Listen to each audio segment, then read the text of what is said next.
Приветствую всех наших зрителей.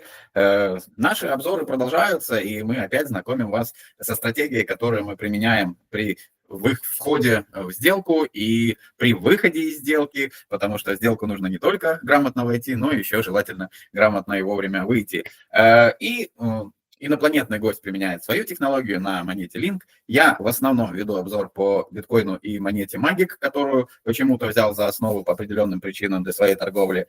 И различные монеты, которые вдруг попадаются мне на глаза в хорошей позиции, я тоже рассматриваю и делюсь с вами. 17 апреля мы начали свой эксперимент.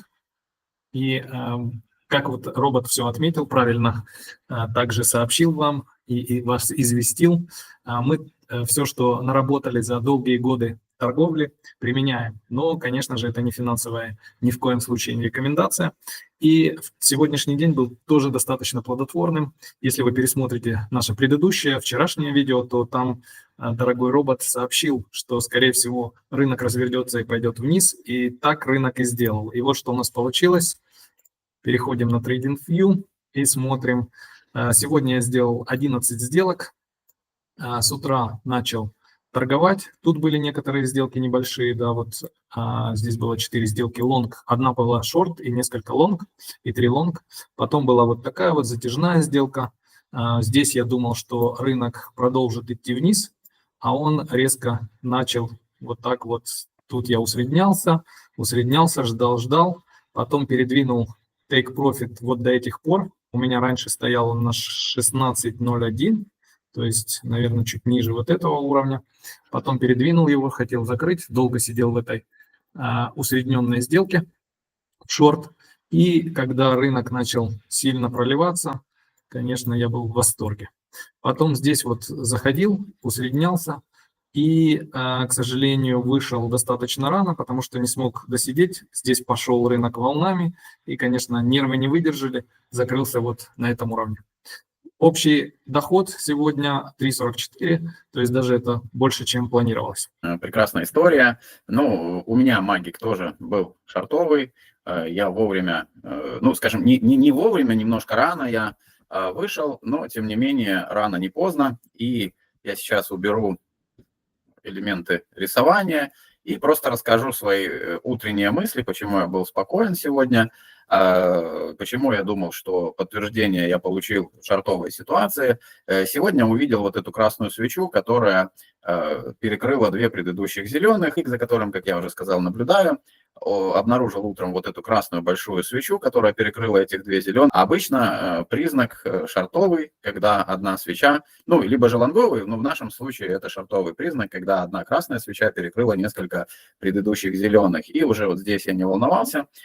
Но поскольку вот это вот был отскок, его сейчас на 4 часах не видно, но на часе он достаточно приличный. И я, собственно, некоторые сомнения меня начали предательски преследовать. Потом я абстрагировался от рынка, и потом уже пришел сигнал, что, в общем-то, рынок пролился. Я закрыл сделку. Закрыл я где-то вот здесь. 17.27, да, где-то вот здесь 17.23 я показал, 17.27 я закрыл, можно было еще досидеть до сюда, но я решил синиться в руке, лучше, чем журавль в небе, и таким образом зафиксировал свою прибыль. Ну, я думаю, что кто внимательно следит за новостями, знают, почему прошел такой пролив.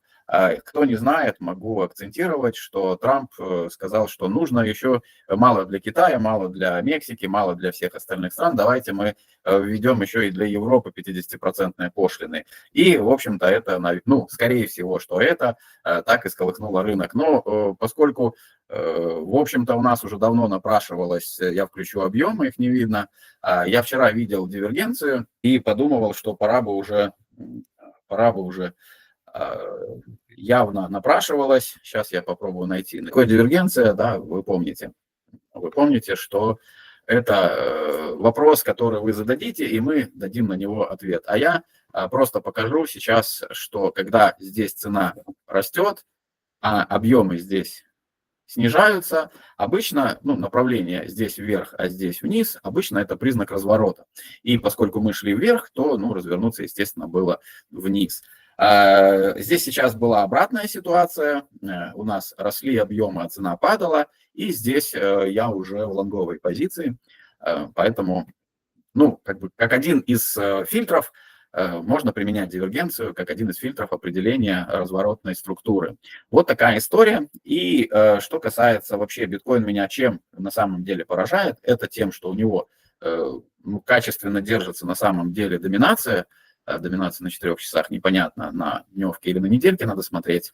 Ну, чтобы вы понимали, что это довольно высокий показатель. Инвесторы по-прежнему принимают как основной и безопасный актив для инвестиций, несмотря на такой продолжительный рост, верят в него. И в то же время, несмотря на те зеленые высокие, вернее, и низкие красные свечи, это не отражается никак на волатильности. То есть как бы показатель волатильности биткоина считает, что все спокойно на биткоине. И если такие широкие движения – это спокойно, ну то что нас ожидает, сложно представить. Напомню, мы говорили о том, что у нас есть неперекрытые ценовые разрывы вот здесь и вот здесь. И не хотелось бы, чтобы именно это нас и ожидало впереди. Хотелось бы, конечно, роста рынка, особенно для тех, кто ждет альтсезона, а альтсезон начнется только с падения доминации биткоина. Как правило, это происходит именно так. Инвесторы перестают видеть потенциальную инвестицию в биткоине и начинают перекладывать в первую очередь в эфир,